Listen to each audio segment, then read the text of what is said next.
Shalom, shalom. This is now part 7 of Shaull's PaRDeS understanding of the 4 levels of Scripture as he sort of hints around at the Feast of Sukkot when Yahushua went up on the Mount of Transfiguration and he explained to his 3 close friends at the Feast of Booze when Kepha said, let us make booze for the other 2, but he was saying at this time of booze, it's an intimacy that's beyond any realm, that I am the Torah, I'm the way, the truth, and the life, the Torah and the writings, which Eliyahu represents. And Yahuwah is El. Notice he's presenting his name. So we're going up on a mountain during the Feast of Sukkot, because even though it's just a subtle little hint, he said, let us make 2 more tabernacles. Let us make tabernacles or booths for all you 3 to welcome them in. And he doesn't do that. Remember, once the vision was ended, only Yahusha was there after he saw Moshe and Eliyahu. This is what the time of the Sukkah is all about. It's instruction of the Torah and the writings. But Yahusha is the entirety of them all. He's the sum of it. He is the totalitarian, or he's the total sum of it. He is the way, the truth, and life. Back in the Old Covenant, that's why they considered him a blasphemer, because he said, I am the way, truth, and life. They considered the Torah to be the way, the truth, and the life. And he's the living Torah. So once they asked about the tabernacle, said, believe this is my son whom I am well pleased. He is the epitome of them all, and they didn't have to build the 3 tabernacles, just the one. Even the analogy, he was the only one that was seen with a washed, clean garment. The perfect righteous one on a mountain. Let's get back to the Sukkah. Let's get back to chapter 5 here. Chapter 5, verse 1. We know that in this Sukkah of our earthen house becomes destroyed, we have a building from Elohim, the spiritual manifestation of what we're going through this time. A house not made with hands, everlasting in the heavens. For indeed, in this tent we groan, longing to put on our dwelling, which is from heaven. And again, we do this in a cyclical way every year. We put more and more of the garment or the dwelling or the body of Mashiach on us. This is the instruction time.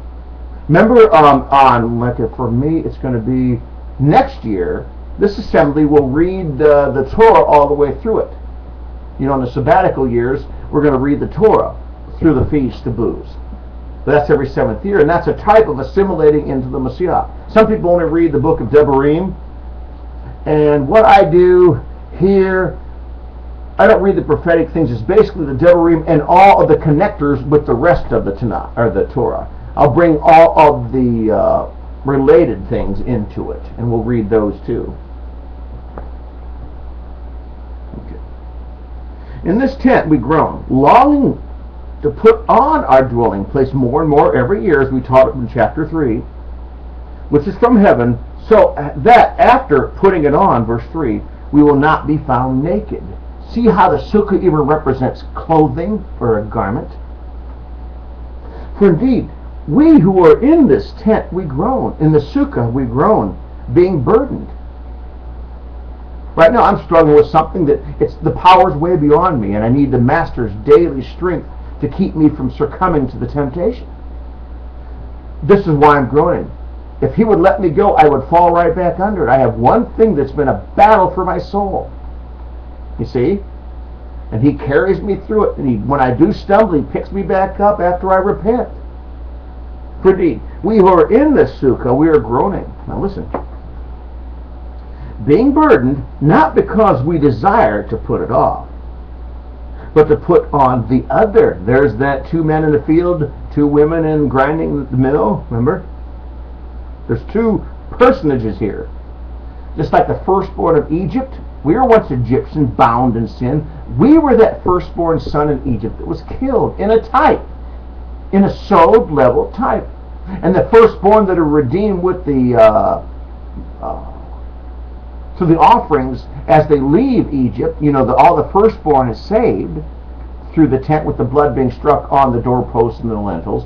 Even that's a picture. The doorposts and the lintels of our sukkahs are what we allow in and out of our hearts and minds and our mouths. Openings, light, what we receive in, what we let out. So all the stupid things we have done, the blood gets coated on them, and we're released from. We're covered for another year. And then an atonement, a decision is made by the dead goat. Like that sin I was telling you about, that sin for this next year is back on the dead goat, or Yahushua atonement. He's going to carry me through. I can't release it yet. I can't go on Hasatan's head because there's a part of me that's holding on to it. So it's back on the dead goat's head, and I'm hoping next year it will be back put on the live goat's head to carry it away and get it away from me. But I haven't conquered it yet. I'm crying out every day for the strength to resist it. It's horrendous. It's something I sowed in my life long ago, and he's now surfacing it. He's getting it worked out. He's put up his furnace, and the silver is being smelted, and whatever the terminology is, the gold is being percolated, and all the impurities are rising up in me.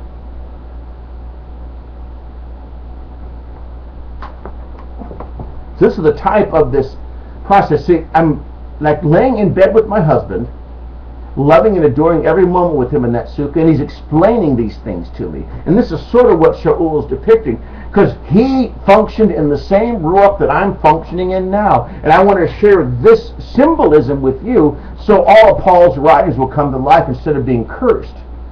Because of this media we have now, the social media out there, everybody just shoots down, Paul's a Satanist, Paul's hates you. I mean, all of his letters, they're of the devil, all this kind of, just don't believe a word of it. Once you say that, you blaspheme the RuWaCh.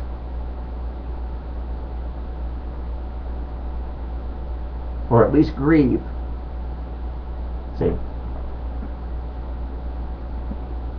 Verse 4 of chapter 5, 2 Corinthians. For indeed, we who are in the sukkah groan, being burdened, I've given you an analogy, not because we desire to put it off, but to put on another. Notice, I don't want to die before I'm perfected. I want to live until he gets me right, you see.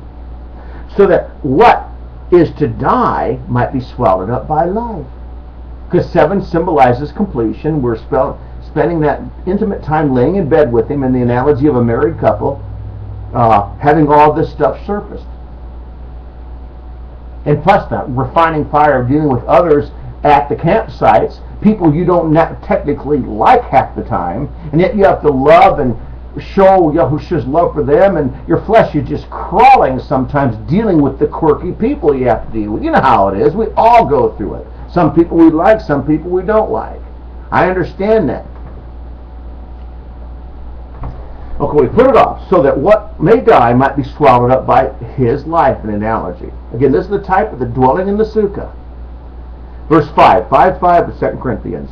Now, he who has prepared us for this same purpose is Yahuwah Elohim, who has given us of his RuWaCh as a pledge of what is to come.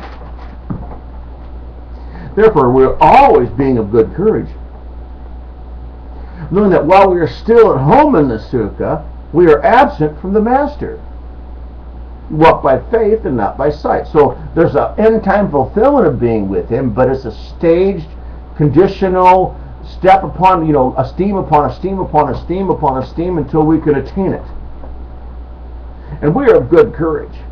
And we are well pleased rather to be absent from the body and to be present with the master. And that's being, all the prophets had visions. Shauwl had visions in the RuWaCh. Kepler, remember, he had his visions. You're absent from your body in the vision.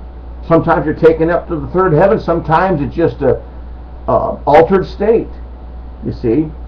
But we are being of good courage. We are well pleased to be absent from the body and to be present with the master. Again, that is almost a soul level understanding. When yourself is out of the way, you're with the master. Now, if you're a Christian, you'll teach that. See, Paul said when you die, you go to heaven. When you leave your body, you're with the master Jesus.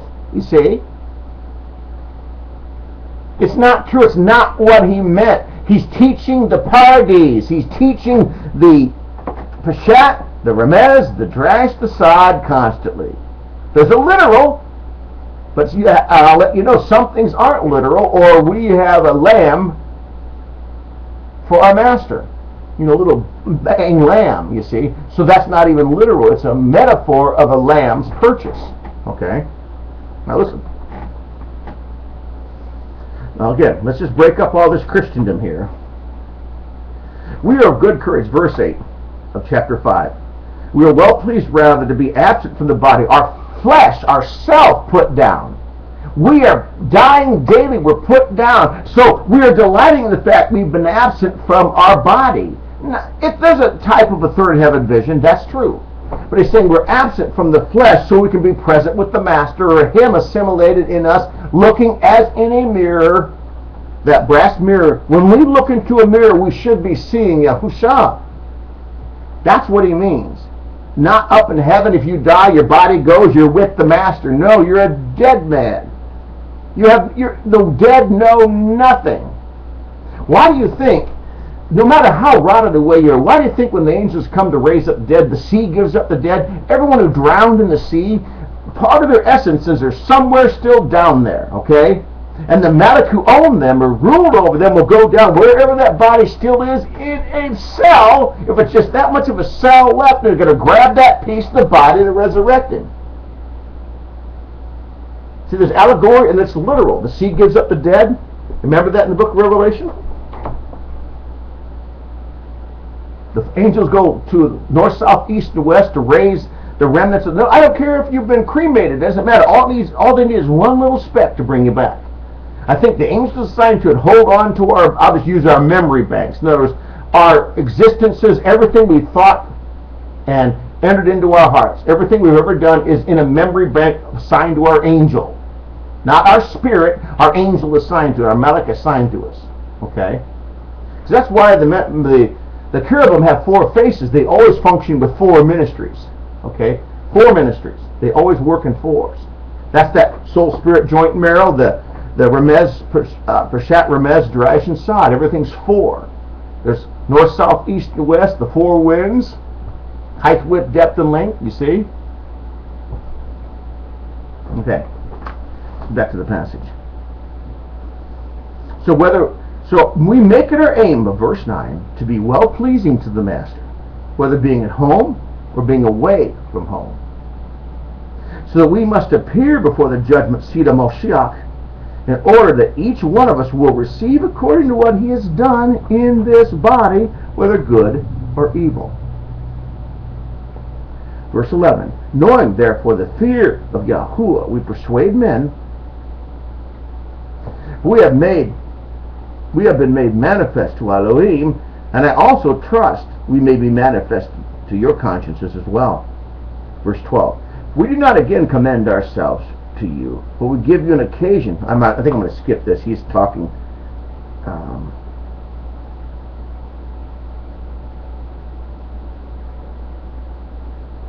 Okay, pick up at verse 17. Yeah. I'm trying to skip some of the stuff that's going to veer us off course here. Now, therefore, if anyone is in the Mashiach, he is a renewed creature. Again, staged through layers of development, esteem upon esteem upon esteem. The old matters are passing away. All matters have become renewed. And all matters are from Elohim, who has restored us to favor with himself through Yahushua Mashiach, who has given us the service of the restoration of favor. That is, and this sort of picks up the sukkah a little bit as far as being one essence, one body, of sharing in the eventual esteem of co-heirs of being the Mashiach. There's an office being taught here. His office is going to be co-heired. Notice we're going to come into his office. You see, most people don't understand the depths of this. But the Elohim was in the Mashiach, restoring the world, this is our office, to favor unto himself, not reckoning our trespasses against us, and has committed to us this word of restoration to favor. If we're envoys on the behalf of the Mashiach, and Elohim Yahuwah was pleased through us, so we beg you on the behalf of the Mashiach, be restored to favor to Elohim. I love this. I mean, this is the whole point of the Besorah's good news. For he made him who knew no sin to be sin for us, Though he became sin, he didn't take sin up to heaven for him. Okay, he died after he got the sin. That's why. Well, I'm out of time. Sorry.